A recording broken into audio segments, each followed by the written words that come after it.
ও আল্লাহ, জীবনে অনেক নামাজ ছেড়ে দিয়েছি, মা বাবারে কষ্ট দিয়েছি রে আল্লাহ। ও আল্লাহ, তোমার রসুলের সুন্নতের মালা গলায় লাগাইতে পারলাম না রে আল্লাহ।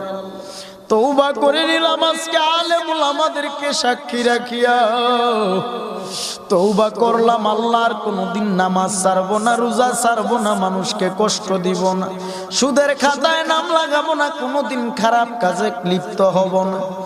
আমার আল্লাহর কাছে যদি একটা বার চোখে পানি ছেড়ে তওবা করতে পারো, আমার আল্লাহ এই মাহফিলের প্যান্ডেলের থেকে বের হওয়া মাত্র জিন্দেগির আমল নামার গুনাহগুলো ক্ষমা করতে পারে কি পারে না?